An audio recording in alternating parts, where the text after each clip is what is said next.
Oui, les menaces sont réelles puisque et ces menaces ne datent pas d'aujourd'hui. Peut-être que ces menaces se sont exacerbées aujourd'hui.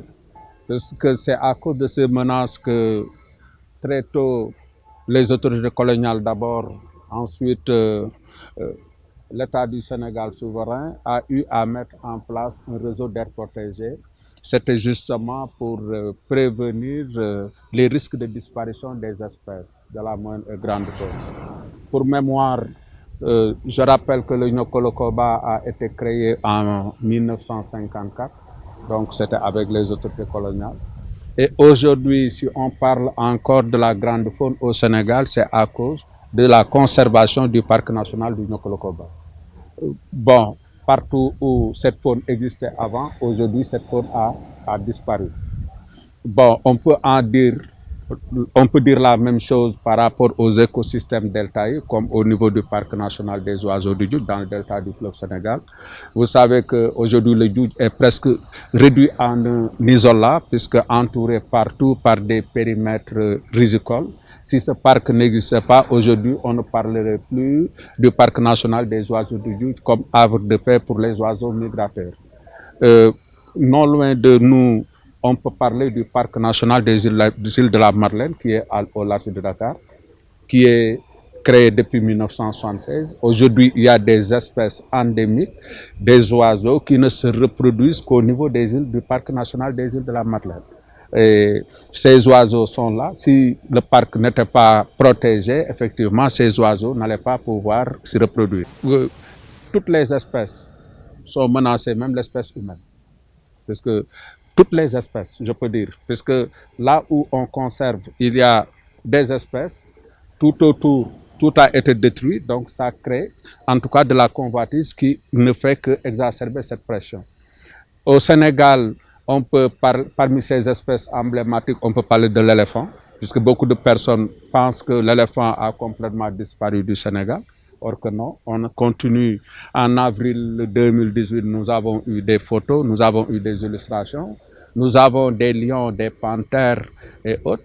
Nous avons même le Likaon, que les Wolofs connaissent sous le nom de Safandou, puisque peut-être les gens entendent parler de Safandou, mais peu de gens le connaissent, mais qui survit encore au Sénégal.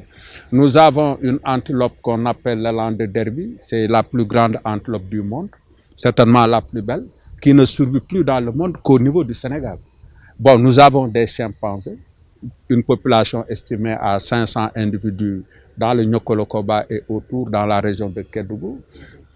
Exactement. Donc, mais toutes ces espèces existent, mais ont un statut d'espèce menace. Il y a tout un faisceau de solutions qu'il faudrait combiner. Bon, d'abord, il fallait mettre en réserve des zones qui étaient biologiquement riches. Ça, c'était avant. Aujourd'hui, ces zones n'existent plus. Aujourd'hui, même les Nations Unies ont adopté la décennie 2020-2030 comme une année de restauration sur proposition des États de l'Union africaine pour la restauration de la biodiversité. Donc la restauration, ça veut dire restaurer quelque chose, c'est quelque chose qui est dégradé et qu'on cherche à inverser, en tout cas les dynamiques de régression. Et aujourd'hui, au niveau du Sénégal, on est dans un processus d'élaboration d'une stratégie nationale de restauration des habitats et de réintroduction de faune. Qu'est-ce que ça veut dire? Ça veut dire on a des exemples assez parlants comme Bandia, des fermes privées. On a des opérations réussies au niveau de Fatala, à Katané, au niveau du Ferlo. Et on sait que beaucoup de forêts classées aujourd'hui peuvent faire l'objet de repeuplement faunique, mais il faudrait un partenariat avec des privés et aujourd'hui on se félicite du fait qu'il y a des privés sénégalais aujourd'hui qui acceptent de s'investir. Donc ça veut dire quoi? Qu'on peut avoir des réserves, pourquoi pas dans chaque département du pays, si les gens prennent conscience et se mettent au travail, on pourrait en tout cas restaurer aussi bien les habitats et aussi réintroduire de la biodiversité partout à l'échelle du territoire national, en partant des acquis de la conservation au niveau du réseau des aires protégées et aussi du foncier qui est aujourd'hui sous la responsabilité de la direction des eaux et forêts qui sont constitués par les forêts classées.